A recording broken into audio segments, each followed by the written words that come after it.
I think transferring from the MTC to the mission was probably more scary than just going to Guatemala in the first place. I think a lot of people don't really talk about that transition. They talk about leaving their family, but they don't ever talk about leaving the security of the MTC. So I think that's a big thing to realize, like, before you go on a mission, is just leaving the, little MTC building where you're safe and indoors and just going to really in the mission field. But we were so excited to go to Nicaragua, just to be in the real country where we were going to be serving. And I just remember when I got there, I got like the huge wave of humidity, like, on my face. Like, I just remember, like, oh, how do people live in this? But then, you get used to it. And I remember when the APs picked us up, we just all got into this big bus, and my mission president and his wife was there, and he was saying stuff to us in Spanish that I couldn't understand. The mission president's wife was telling him to slow down. And I just remember that the AP told us, like, oh yeah, pretty soon you'll see, like, people riding around in carriages with these horses, and he's like, at first it will seem funny, but after a while you'll forget that that's not normal. And I'm like, how could you ever think that's normal? But then later on it was totally normal. I remember we were standing on the street with all of the other missionaries. There were 10 of us, 10 girls that we came from the MTC together, so that was awesome.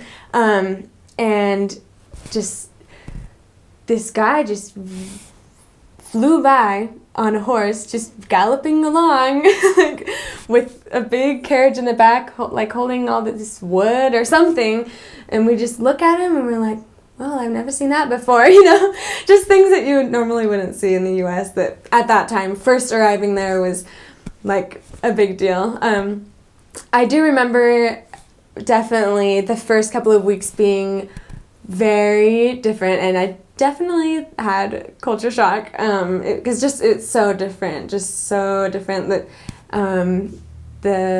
so I started off in a city, Diriamba, and I remember my district leader and his companion went and took us around to go get to know the area, and we walked by some pretty, like, poor houses. There's a lot of poverty in Nicaragua, and just it's just so different. Just, there wasn't streets, it was just mud, and because it had been raining, and just a lot of, like, trash and, like, pigs around. A lot of people have pigs as pets.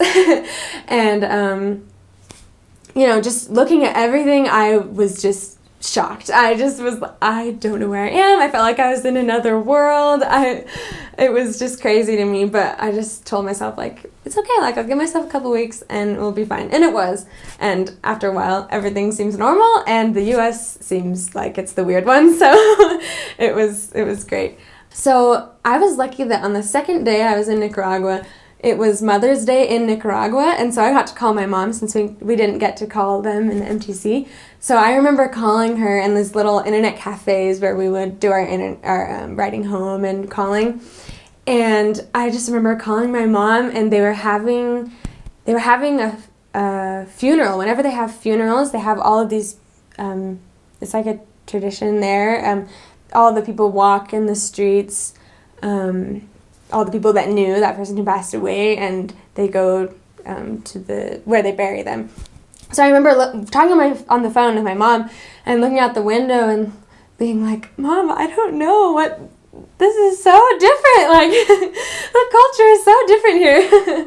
Like, everything's so different, but it was great. Like, I think it was amazing, and even though it was different, like, I loved it, and it was just, I thought it was so cool to be in, experiencing this and being in a different country, so it was awesome.